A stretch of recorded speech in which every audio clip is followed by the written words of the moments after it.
Amém, boa tarde, Deus abençoe a todos. Nós estamos nesse momento iniciando mais um culto diante do Senhor, um culto abençoado, onde nós estaremos adorando o Senhor, louvando, ministrando na sua presença, porque o nosso Deus vive. E que você possa nesse momento acompanhar conosco um momento diante do Senhor, para a gente estar juntos adorando a face do Senhor nesses dias. Nós cremos que brevemente o Senhor fará grandes maravilhas no nosso coração, que você possa estar ligado, sintonizado aí.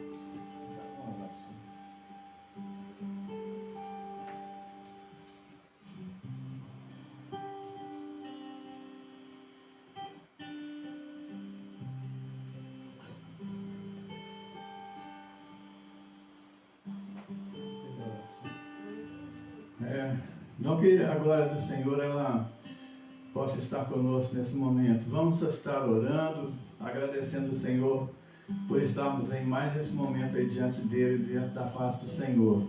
Que o Senhor te abençoe profundamente nesse instante. Senhor Jesus, nós queremos agradecer a Ti essa oportunidade que o Senhor está nos concedendo neste momento, de nós podermos estar na Tua presença, adorando o Teu nome e buscando mais da face do Senhor.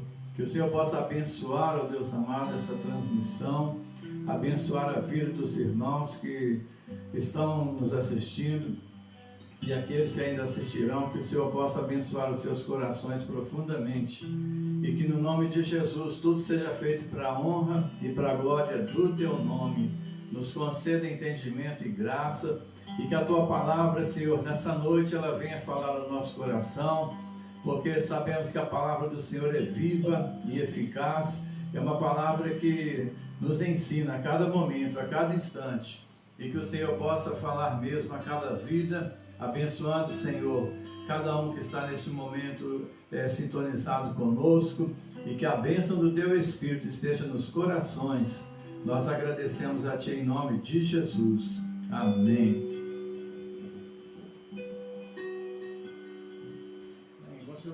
Faça essas coisas, você pode falar alguma coisa.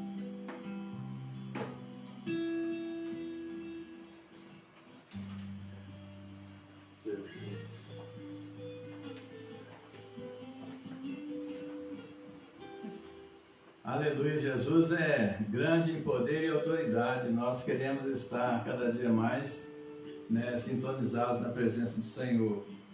Que Deus te abençoe nesse momento. E nós vamos estar adorando o Senhor com alegria no nosso coração. Amém.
mas a tua bênção não chegou.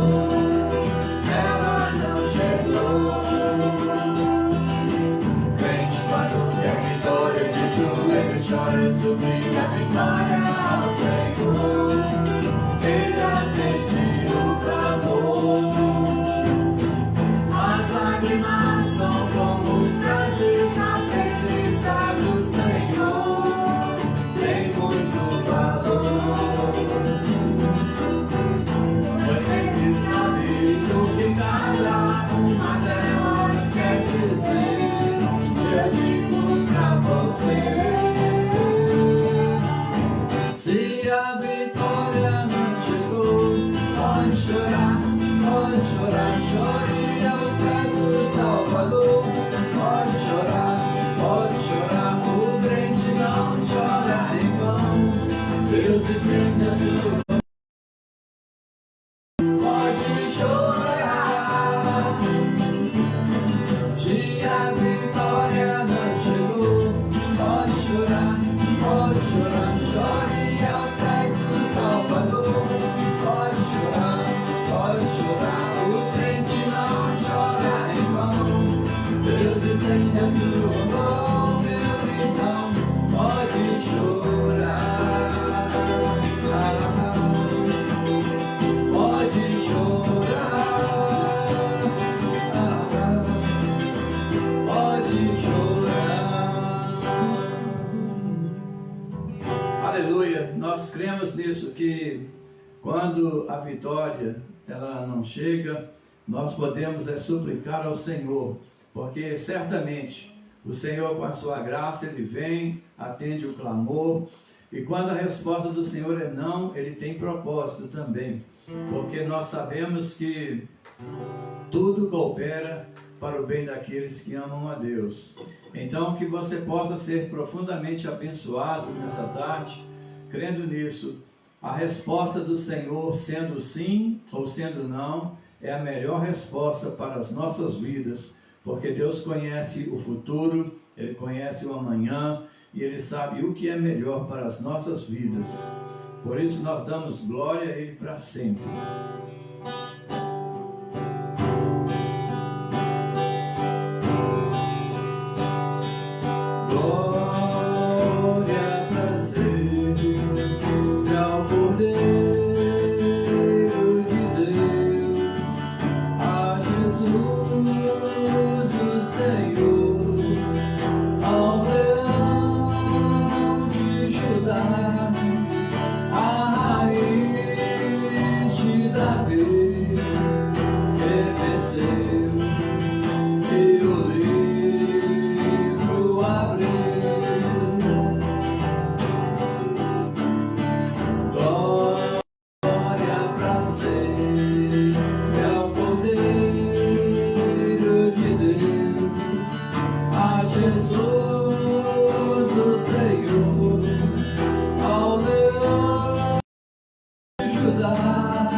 Paz, a nossa vitória. Ele é o nosso escudo e nele nós somos mais do que vencedores. Que o Senhor possa te abençoar profundamente nessa noite com a palavra viva.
conosco nesses dias.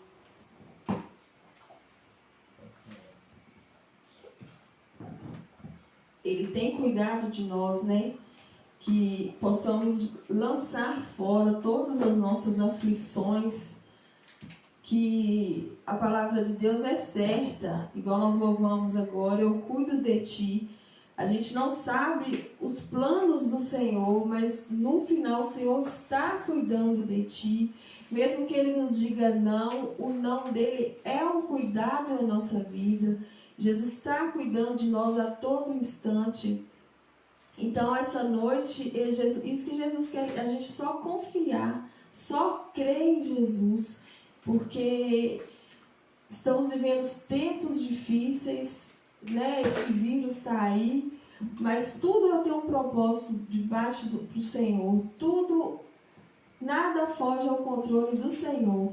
Então essa noite, né, que nós possamos crer, que nós possamos confiar no Senhor, porque Ele é digno de toda a honra e de toda a glória.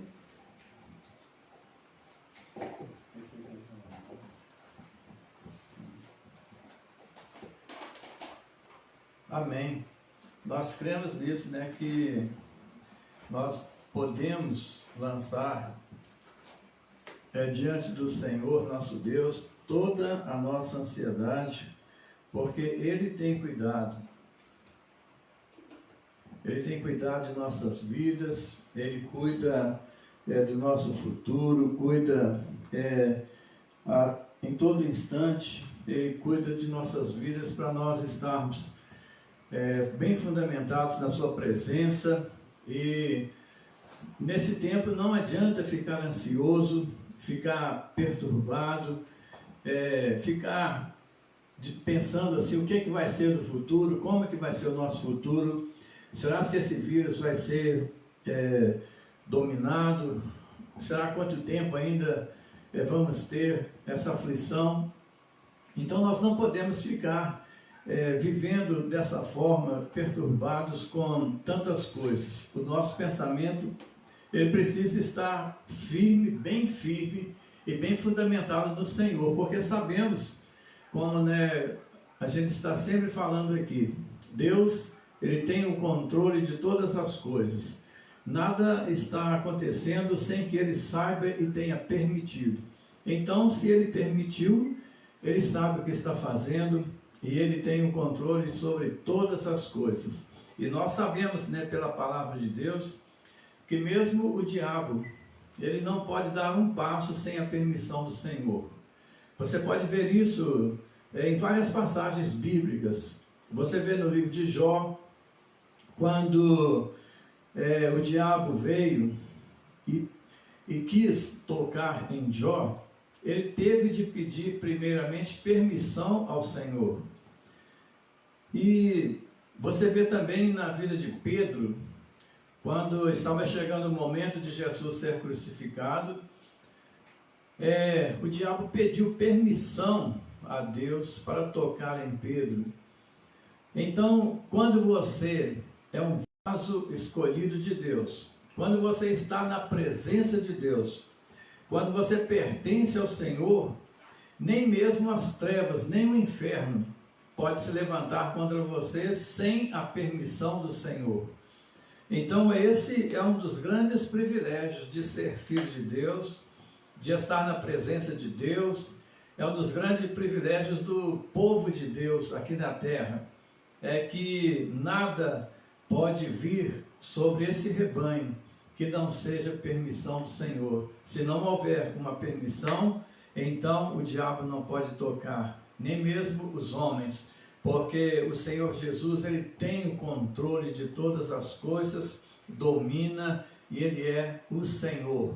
Então, que nesse dia o seu coração esteja muito alegre, que na sua vida brote essa fé, uma fé que te sustenta, uma fé que ela pode alimentar você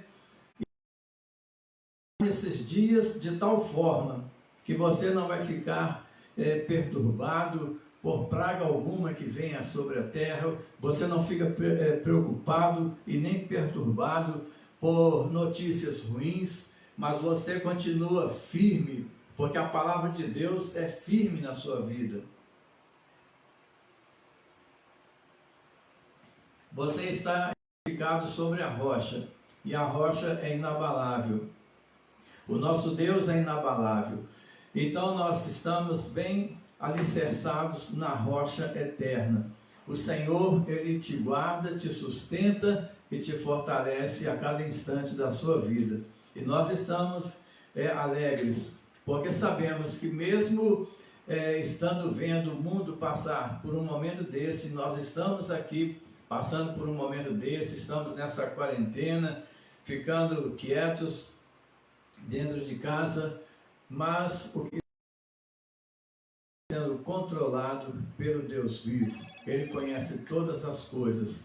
Então, nós temos também de observar as coisas também com os olhos da palavra. Olhar, a palavra do Senhor, ela tem profecias que já se cumpriram. Existem profecias aqui na palavra de Deus que cumpriram e que estão se cumprindo e que ainda vão se cumprir. A palavra de Deus, ela não volta vazia. Todas as promessas, todas as previsões do Senhor, tudo que Ele falou se cumpre, porque Deus não é homem para que minta, e nem filho de homem para que se arrependa. Então, aquilo que Ele prometeu, aquilo que Ele disse que se aconteceria em cada época, tem acontecido, está acontecendo e vai acontecer. E ninguém tem força suficiente para impedir Deus de cumprir a sua palavra. Então, nós temos de olhar também que está previsto aqui na palavra de Deus um período de grande tribulação. Eu não quero dizer que nós estamos entrando na tribulação, mas ela vai chegar a qualquer momento. E vai ser um tempo muito mais difícil do que esse que você está vendo desse vírus.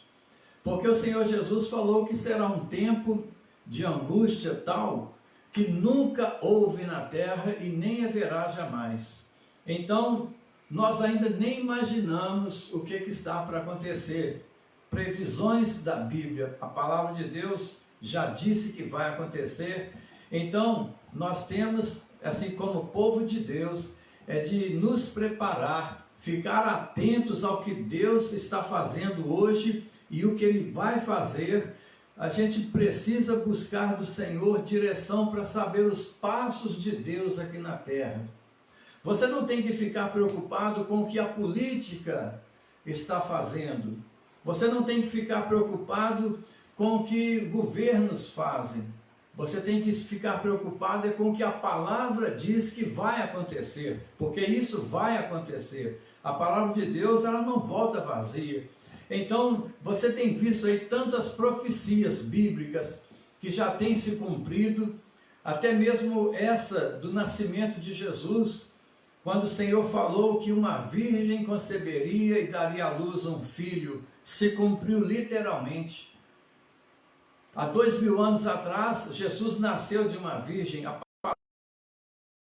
Uma profecia que foi dada vários anos antes de acontecer, ela aconteceu no dia exato que tinha de acontecer, no mês, no dia e no ano exato que tinha de acontecer, porque Deus não erra, porque Deus é conhecedor. Ele conhece o passado, o presente e o futuro. Então nada fica escondido diante dele, nada surpreende a ele e nada é difícil para ele. Porque ele mesmo disse, acaso haverá alguma coisa difícil para o Senhor? Não há. Então, eu quero que você entenda isso. O Senhor Jesus já fez a previsão de que dias difíceis viriam, dias complicados viriam, mas lembre, Ele tem cuidado dos seus, Ele tem cuidado da sua igreja, Ele cuida de você. Então o Senhor não deixará a sua igreja na mão, como diz, né? O Senhor não vai deixar o seu povo ser torturado sem a permissão dEle. Então tudo que acontecer, vai acontecer, mas com a permissão do Senhor. E eu quero meditar um pouco na palavra do Senhor. Queria que você acompanhasse comigo aí, né, no livro. Nós vamos ver hoje um pouco em 1 Pedro. A palavra do Senhor, ela é viva e eficaz e ela produz em nossas vidas, né, o fruto que Deus deseja. Então, vamos ler aqui 1 Pedro, no capítulo 1.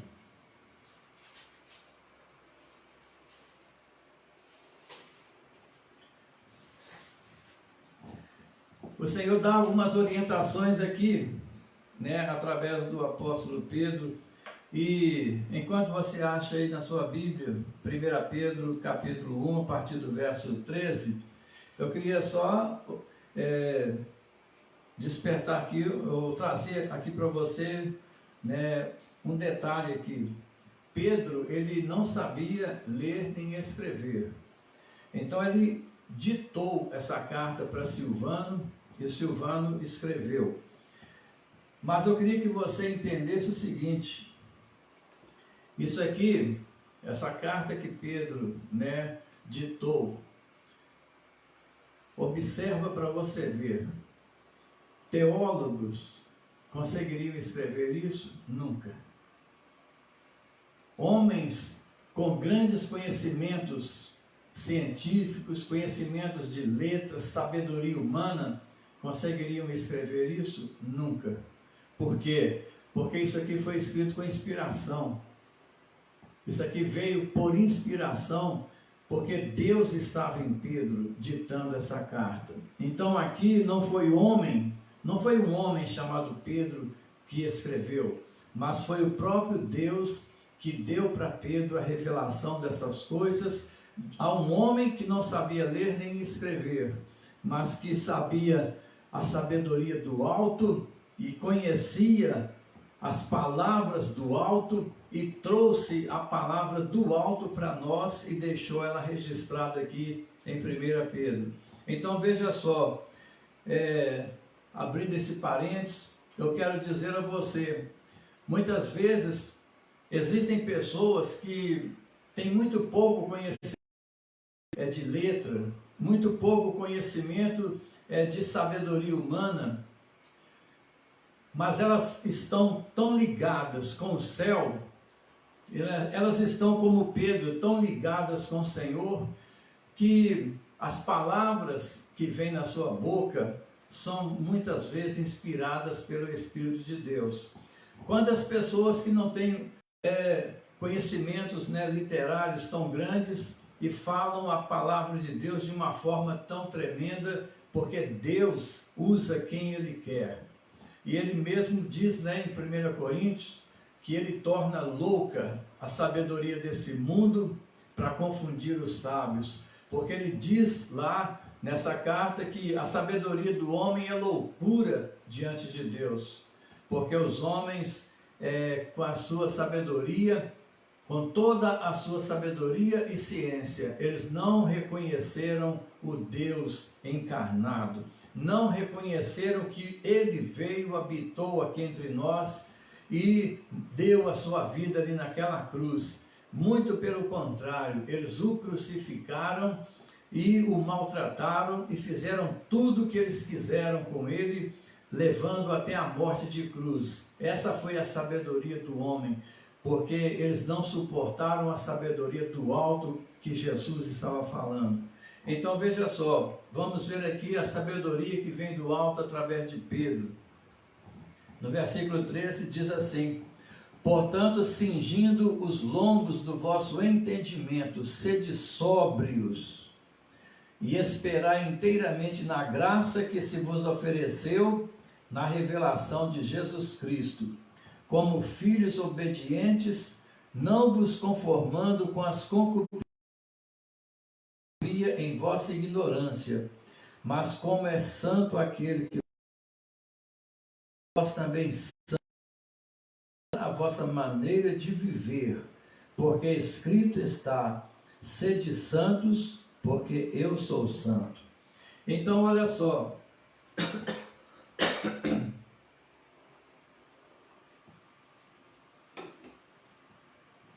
Pedro aqui está nos dando a orientação do desejo de Deus para a nossa vida. Pedro aqui está trazendo o que Deus deseja para as nossas vidas. Ele fala: cingidos os lombos do vosso entendimento.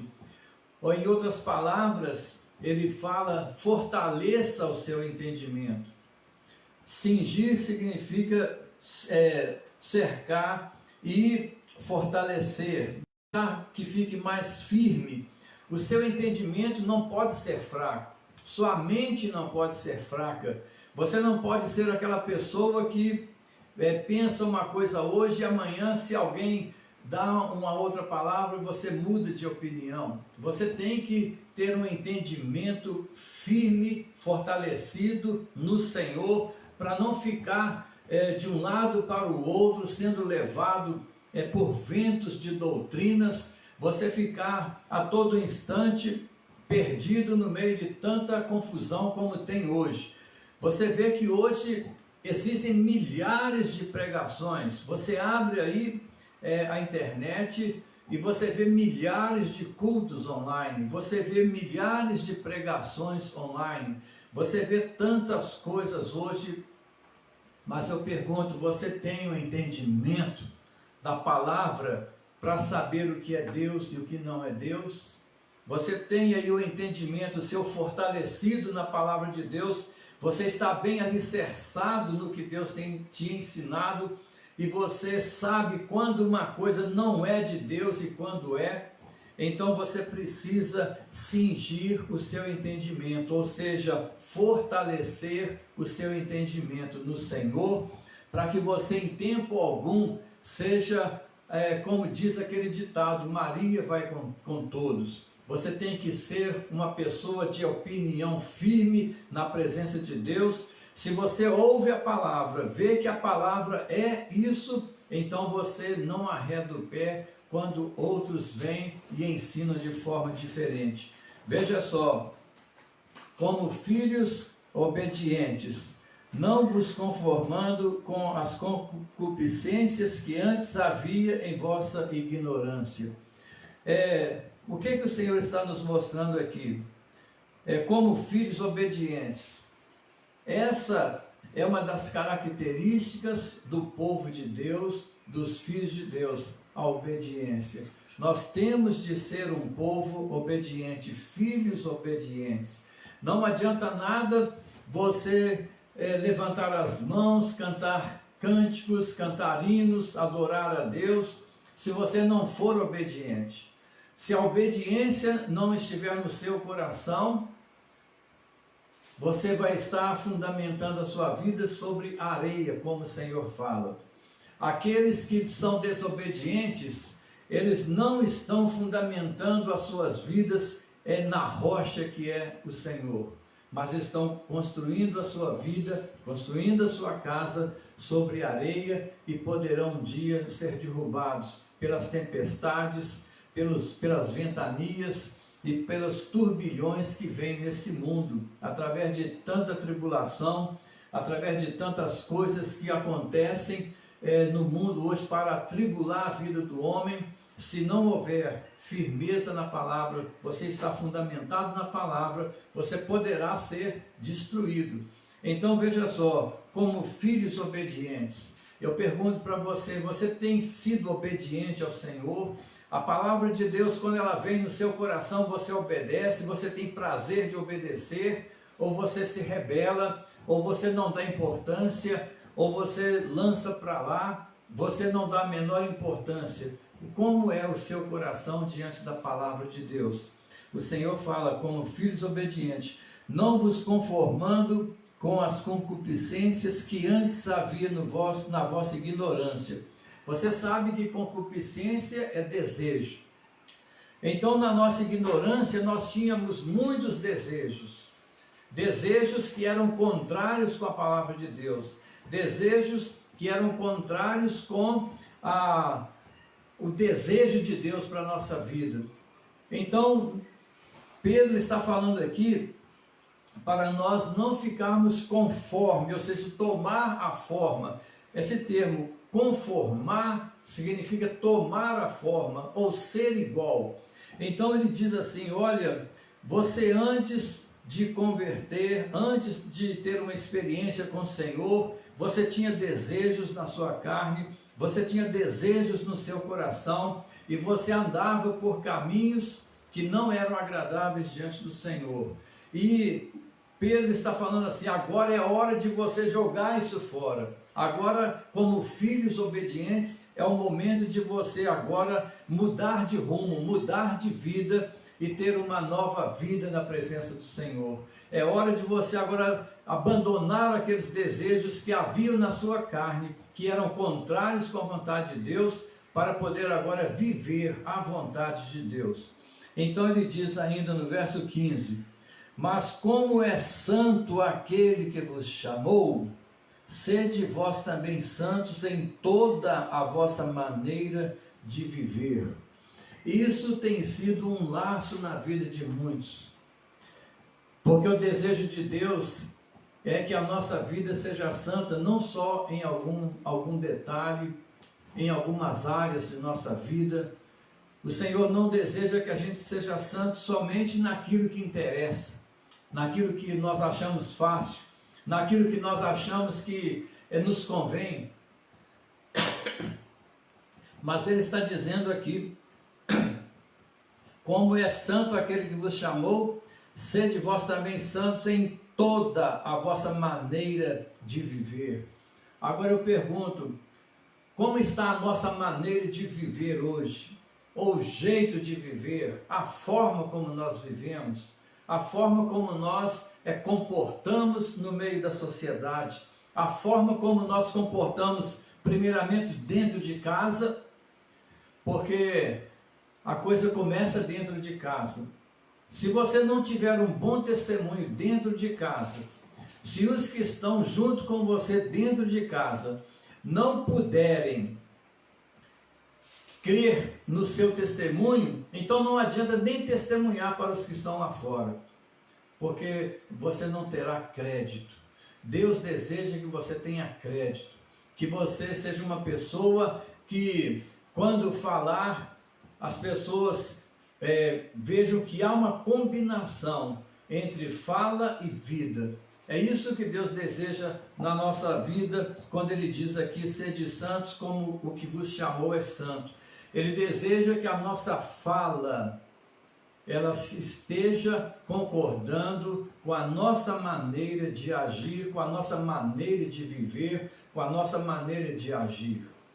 Então nós precisamos ser corretos em tudo. Ser santo é ser correto em tudo. Ser santo é ser separado do mundo para poder viver a vida de Deus. Ser santo é levar a sério a palavra de Deus. Veja só, nos dias de Noé, como eram aqueles dias? Você lembra como a Bíblia diz que eram os dias de Noé? Os dias de Noé eram os dias que Deus resolveu mandar o dilúvio na terra e destruir toda a raça humana na terra. Agora, por quê? Se você olhar em Gênesis capítulo 6, você vai ver como era a geração naquela época de Noé, o mundo na época de Noé. A Bíblia diz que naquele momento a geração que estava em volta de Noé era pervertida, era uma geração corrupta, era uma geração totalmente entregue a coisas corruptas, a coisas que eram tão pervertidas que a Bíblia fala que chegou ao céu, né, esse odor,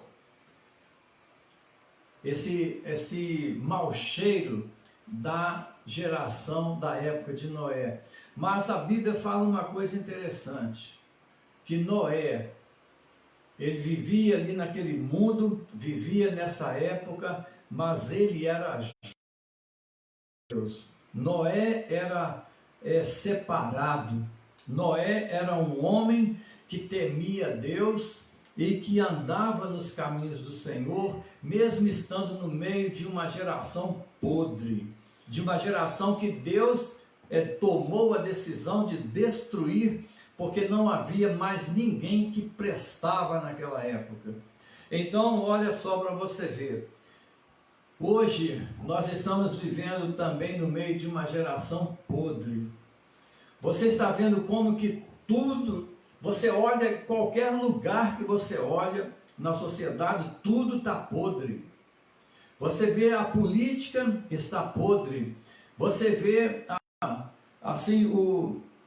a sociedade, as pessoas falam assim, nossos políticos são podres, são corruptos, mas olha também o povo para você ver se não são corruptos.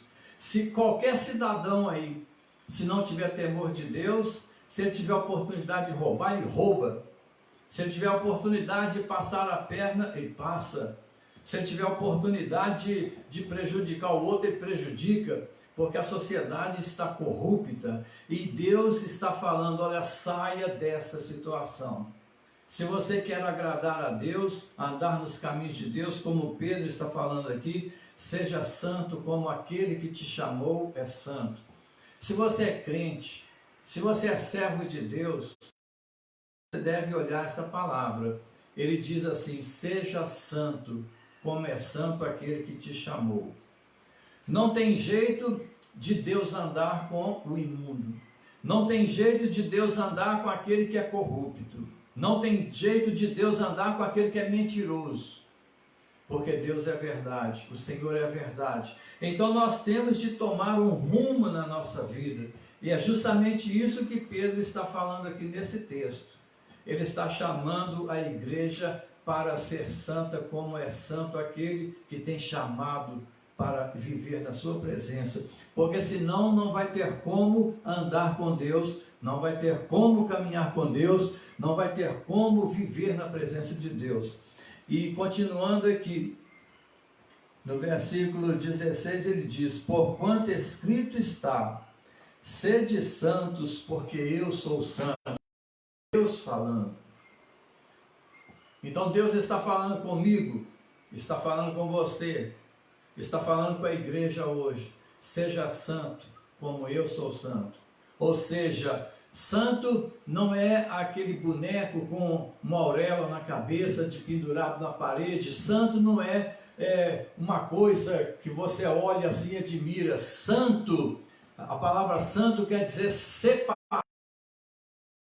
separado para Deus. Santo está separado da corrupção, separado da mentira, separado do engano, separado da injustiça. Isso é ser santo. E Deus está chamando você hoje, como igreja dele, como povo dele. Ele está chamando você para ser santo na presença dele. Está chamando você para andar da presença dele com alegria. Ele está chamando você para andar diante da face dele em santidade. Ou seja, separado do mundo para ser dele. É isso que Deus deseja. Então, esse texto que eu gostaria de estar falando com vocês nesse momento, deixando com vocês essa palavra. Pedro, ele orientou a igreja na época para poder viver em obediência, para poder viver com o entendimento fortalecido na presença do Senhor. Você não pode ser, então, como nós vimos aí, uma pessoa de mente fraca, mente que não tem firmeza, aquela pessoa que vai com tudo. Se ela ouve uma pregação falando que tal coisa é certa e depois ouve outra pregação falando não, que aquilo não é certo, ela fica no meio sem saber o que fazer. Não, você tem um norte, você tem aqui a palavra de Deus na sua vida. Então você deve seguir essa palavra. Você deve falar assim, ó, a minha Bíblia é o meu sustento, a palavra de Deus é o meu sustento, eu estou com a vida fundamentada aqui, eu não preciso que homens corruptos de entendimento venham transtornar o meu entendimento, a minha maneira de crer, porque eu estou crendo, Jesus veio, ele morreu naquela cruz, derramou o seu sangue por minha vida, e me comprou ali com o seu sangue que foi derramado naquela cruz. E eu agora sou propriedade exclusiva de Deus. E é isso que Deus quer para as nossas vidas, que nós sejamos conscientes de uma coisa: Jesus pagou o preço naquela cruz. Ele deu o seu sangue ali naquela cruz para nós vivermos para Ele. Então, você agora não é mais do mundo. Você está no mundo, mas não é do mundo mais. Você agora não tem mais que obedecer o mundo. Você não tem mais que fazer o que o mundo quer. Você não é mais obrigado a andar no pecado como o mundo anda. Mas você pode fazer como Noé, que resolveu ser justo no meio da geração podre. E Deus, por isso, nós estamos aqui hoje. Porque quando o Senhor resolveu mandar o dilúvio, era para destruir toda a raça humana da época. Deu graça diante do Senhor, porque ele andava em justiça, né, diante do Senhor. Então ele foi salvo. Então que você também possa destacar no meio dessa geração podre de hoje. Deus olhar para você e falar assim: não, está corrompida, mas eu estou vendo ali o meu servo, a minha serva. Então Deus, ele está, como diz a palavra do Senhor, ele diz lá, os olhos do Senhor percorrem a terra. Então o Senhor percorreu um dia a terra que ele iria destruir, e os olhos dele viram Noé. Então eu pergunto: será se Deus percorreu